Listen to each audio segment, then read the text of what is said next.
Welcome to Revolutionary War Rarities, the podcast of the Sons of the American Revolution. Like, follow, and subscribe to our podcast in your favorite application.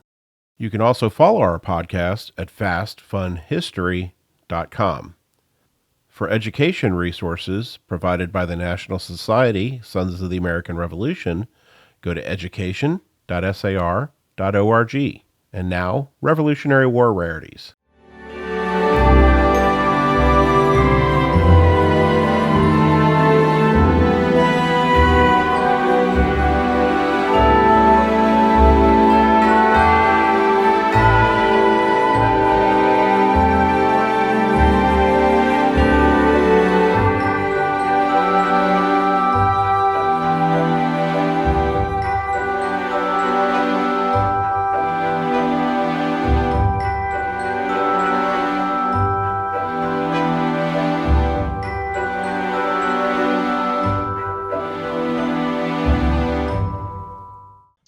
Season 2 Christmas Special. Hi, everyone, and welcome to Season 2, the Christmas Special for Revolutionary War Rarities, the Sons of the American Revolution podcast. My name is Jim Griffin. And my name is Joe Maples. Jim Maples, we're not quite as festive this year as we were last year. If you recall, last year we were wearing Santa Claus hats. This year we're not, but I know that we are as festive. We're just not physically as festive as we were last year, right? That's right. Well, Jim Maples, today is a special day. Many of the days that we have here on Revolutionary War Rarities are special. This is a very special day. We have a special guest with us. His name is Roger Williams. Roger is known to us, has been known to us for a long time. He is a member of the Sons of the American Revolution, but he is also the state historian for the New Jersey Society, Sons of the American Revolution. He played a significant role in the preservation effort um, at Revolutionary War battlefield in Princeton, New Jersey. He continues to advise the American Battlefield Trust on the Princeton Battlefield's Washington Legacy Interpretive Project to secure funding for Princeton and other Revolutionary War battlefields. I guess it's a good problem to have when we have someone who is accomplished as Roger is. You have to read a lot of this information. I just can't remember all of it, so I'm just going to continue getting this information to you. He is also the co-founder of something that everyone should take a look at called 10crucialdays.org. That is dedicated to the heritage tourism in central New Jersey and Bucks County, Pennsylvania. He has been a literary agent and publisher for books on the American Revolution and is a senior historical interpreter at Washington Crossing and on the battles of Trenton and Princeton. He is a fellow compatriot, as I mentioned a minute ago, and a descendant of an American Revolution veteran. Now, you may ask, why is this our Christmas special? Well, George Washington's crossing of the Delaware in the famous painting by Emanuel Leutze wasn't painted until 1851. However, the event depicted in the painting occurred on Christmas night in 1776. The Battle of Trenton occurred on December the 26th, the next day, as a result of the successful crossing the night before. And the success of that battle was certainly a badly needed Christmas gift to George Washington, as well as to the cause of independence. So, Roger, thank you for being here. Welcome to Revolutionary War Rarities. You've been a longtime friend of ours. We are very much appreciative of that. We look forward to speaking with you today. We're honored to have you with us. Well, thank you, Jim, and I'm happy to be here with both of you. I've listened to Revolutionary War Rarities since its inception, and I appreciate what you guys are doing, presenting these topics to our fellow citizens. So, Roger, I find it interesting to look at the sources of transportation during the Revolutionary War. There were basically only three transportation methods: horse, to include a horse and carriage, by foot, or by boat. And that's basically all you had to choose from. Out of the three options available, the most common method of transportation was by foot.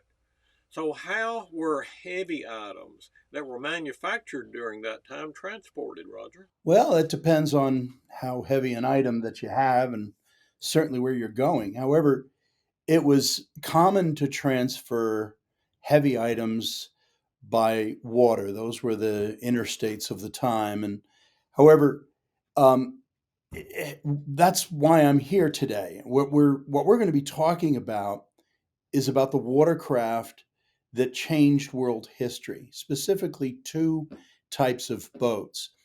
When all hope of independence seemed lost only 5 months after the signing of the Declaration of Independence, at about 4:30 p.m. on the evening of December 25th, 1776, a few of the flat-bottom boats and about 18 of the workhorse river boats called Durham boats launched an amphibious attack that immortalized that 1851 painting by Emanuel Leutze of Washington crossing the Delaware. And just like many aspects of history, frequently we have to reconstruct these items to understand them better. And fortunately, we have the exact plans of the Durham boats. They survive, so we're able to create replicas to the um, to the exact specifications of the Durham boats.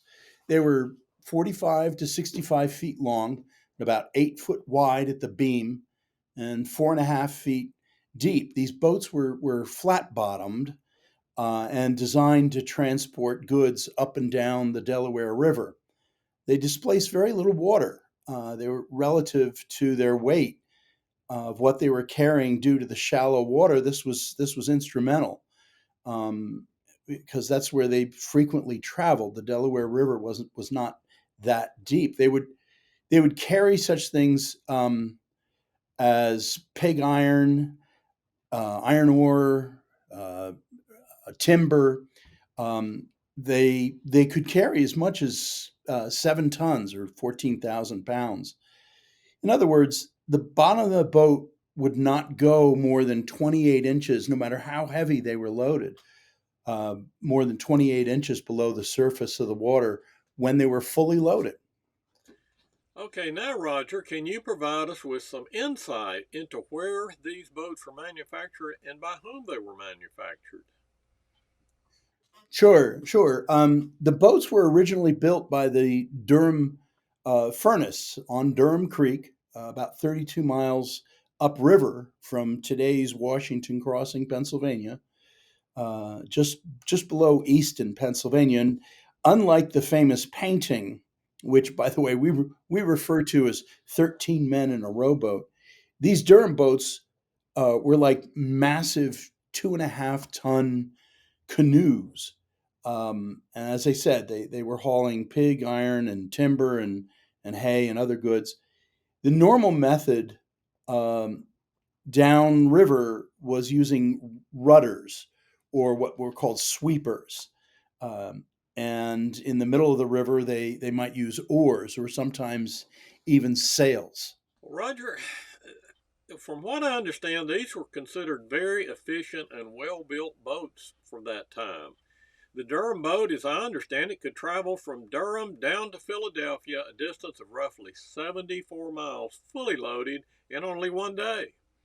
Of course, upstream travel was a bit more difficult because you were traveling against the current, but these boats were the premium Peterbilt trucks of the river during that time period. I understand that at one point in time there were as many as 1,000 of these Durham boats in use on the Delaware River alone. Well, it's true. I mean, there were a lot of the Durham boats on the Delaware River, but not necessarily all at one time. Often the Durhams were used for just a few trips down the river before they were disassembled and repurposed for other uses in Philadelphia and lower down the river. But they were legendary in their time, even, which is specifically why Washington gave orders to commandeer these Durham boats to transport the troops. He did not want the British or the Hessians to have any access to the Durhams. Since Washington had control of all of the watercraft, particularly the Durhams, he could use them to launch his desperate attack on the night after Christmas to capture the Hessian garrison in Trenton. But he needed sailors actually to get these boats across the river. Uh, just after the crossing started, a nor'easter blew in. This horrific winter storm blew in, and as he had after the Battle of Brooklyn, he called on John Glover's mariners from Marblehead, Massachusetts, some of whom, about 25% of the Marbleheaders sailors were either black or Indian. These were some of the best sailors available in Washington's army at the time. So, Roger, if I understand it, each boat trip across the river would transport 30 to 40 soldiers. The total number of congressional forces at the battle was about 2,400 men. So I understand Washington ordered 8 boats crossing that night. Well, it's correct, but we don't know for sure how many of the Durham boats that they had. Washington had called for 18, but we don't know for sure that that's how many they had. But if you do the math, using 18 boats, that's about 6 trips back and forth, or 216 trips in the dark during a winter storm. Most of the soldiers were in summer clothing, and they had no sleep for the day before the crossing.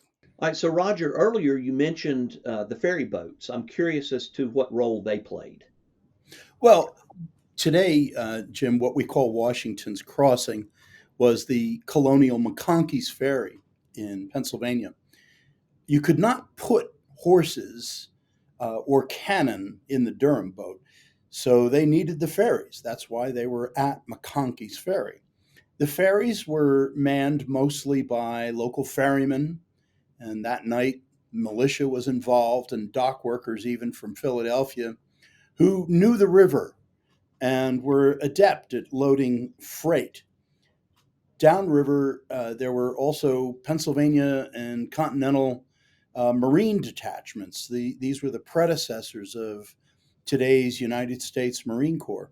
All in all, partly because of the weather, the entire crossing took about 11 hours to get 2,400 men in the Army, uh, 80 feet, 800 feet across the river.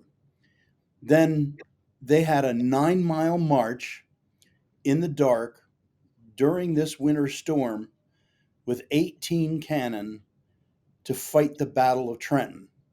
This was Washington's first victory of the American Revolution, truly a time that tried men's souls. It's amazing. So were the ferry boats kind of the modern day barges? Were they just flat bottom, just they no edge, no side. They were able to roll things up on them. Is that what the ferry? Exactly.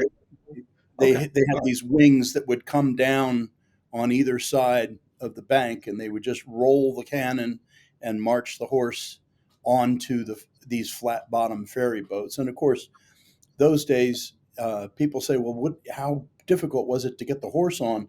Well, horses were used to going on these ferry boats. Yeah. So the Durham boats, it wasn't that the Durham boats couldn't support the weight; it was the logistics of getting the equipment on the Durham boats. Is that right? Yeah, yeah. Okay. When you see these Durham boats, as I mentioned, they were 4 feet deep. In the painting, you Okay. have all of the men sitting down in those little rowboats. Well, you're not sitting down in Durham boats. Everyone's standing up. They're very deep, but you can't get a cannon. You can't lift a Yeah. cannon up into the boat, and you couldn't get the horses into these boats because you couldn't get them out. That they needed Okay. these ferry boats. Makes sense. That makes sense. So, Roger, here at Revolutionary War Rarities, we love trivia. We love the little known, the little understood, the little rarely taught information around everything with the American Revolution. I'm curious if you have any of that data or trivia kind of information around the crossing. Sure, absolutely. As you know, there are so many myths about the American War for Independence. It would not be wrong to say that most of the 19th century art depicting the scenes of the revolution are inaccurate interpretations. of what really happened. But they are good tools for teaching. At Washington Crossing Historic Park, we have a life-size version, a digital version of the Emanuel Leutze painting, and we explain to the thousands of school children that come to Washington Crossing each year that while they are going to see this painting for the rest of their life, it's the most iconic painting in American military history. It's all wrong, but we teach them what is wrong about it. The weather was wrong, the boat was wrong, the ice chunks are wrong, everything's wrong about it, but it's an inspiration. And this inspirational story of what happened that night tells us about an event that changed humankind. We need to learn the history behind the art. It was not 13 men in a rowboat. What was launched that night was a nation.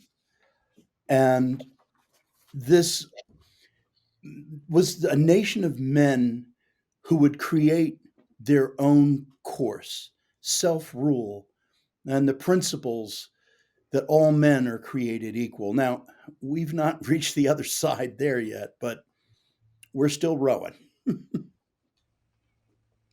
Interesting. Also, also, while I have your ear, another myth worth busting. For decades, school children have heard about one of the reasons why Washington crossed the Delaware was that it was on Christmas, and it was due to the partying Hessians that would have been too exhausted and, I dare say, drinking. Well, that's not true at all. First of all, the Hessians were good Lutheran boys, and they would not have been drinking, and they were under attack for weeks before this battle. So they were ready. They were ready for battle.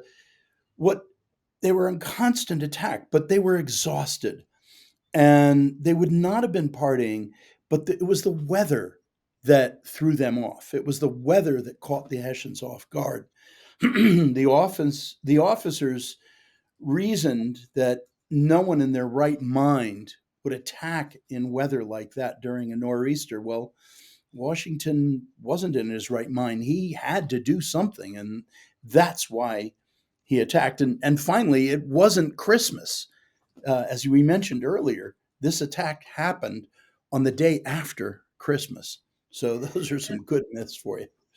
Roger, I think it's important to also state that there were two other groups of troops led by other men that were supposed to cross the river at the same time, and they didn't make it. So it was That's right. clear, and I'm assuming that because they were in relative proximity to Washington's crossing, that they had the same challenges as Washington had. And I guess Washington maybe understood the nature of the moment better than the other commanders Well, understood, as they just simply didn't cross. Is that correct?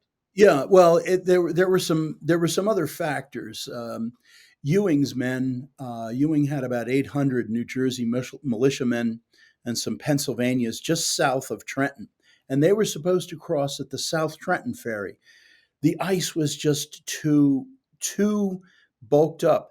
Trenton is a Fall River city. That's the farthest north on a river that an ocean-going vessel can travel, Okay. and the ice just coagulated the river. They could not get across.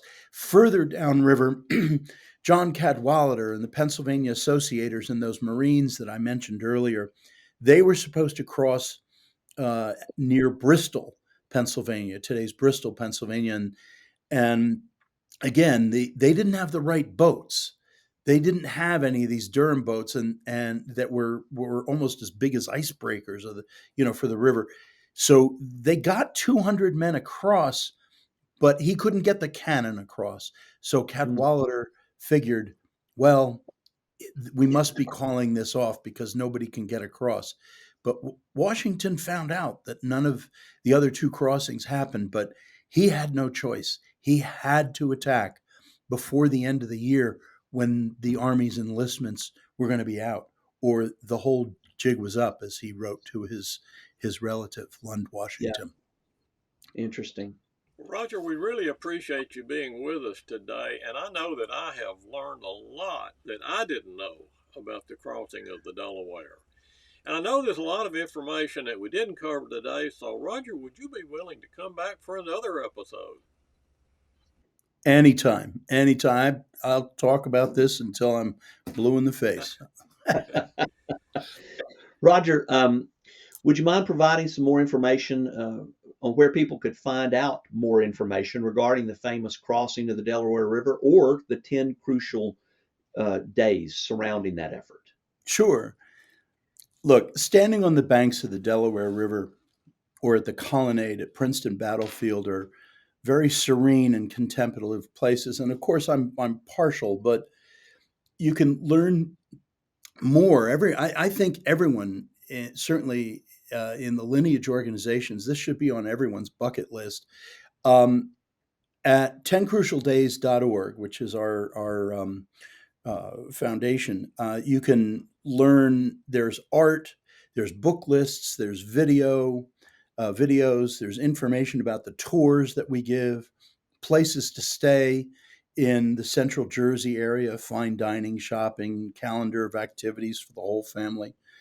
And you can learn more about the farms and the ferries and the fighting by reading the book by our friend Larry Kidder, who wrote the book called 10 Crucial Days: Washington's Vision for Victory Unfolds. Larry did a terrific job. And then there's also the Pulitzer Prize winning book by David Hackett Fisher that's just called Washington Crossing. Very nice. Very nice. Now, this has absolutely nothing to do with the Revolutionary War, but it's an interesting fact about Roger Williams to me. Roger was raised in Woodstock, Vermont, which is widely considered the most beautiful community or town in the entire United States. In fact, Roger was raised near the Village Green in that community, yet another place that's on my bucket list. I have to go there. I've talked to you about that many times, Roger, and I can only imagine how magical of a place that is right now at Christmas time. It's just got to be absolutely incredible. I just talked to my family last night. Yeah, there's snow up there, and Woodstock is a beautiful place. It is our ancestral home. My Patriot ancestor, Jesse Williams, was one of Herrick's Rangers in Seth Warner's regiment, the Green Mountain Boys. Love Vermont. It's in my heart. Absolutely. Well, thank you again, Roger. It's an honor for us to have you with us today. You know, it is impossible to understand what our forefathers sacrificed without a desire to understand the history of those events in the first place. So don't think of American history as a bunch of dates that have to be memorized, but rather the true story of where we came from, the people that started it, how we got here, why we have become so prosperous to this day, and also why we've suffered from various issues that continue to plague us to this day. History teaches us all of that. History helps us to understand all of that, and that is why history is so important. So, as we close out the year, we want to thank each of you for being a part of our podcast. We thank you for your dedication and for watching and listening to Revolutionary War Rarities. We want to wish all of you a very Merry Christmas and Happy New Year from all of the sons of the American Revolution. And that, my friends, is a Revolutionary War Rarity. My name is Jim Griffith. And my name is Jim Maples, and we thank you for joining us today, and please be sure to join us for the next episode of Revolutionary War Rarities. This has been a production of the National Society Sons of the American Revolution, www.sar.org. Merry Christmas to everyone.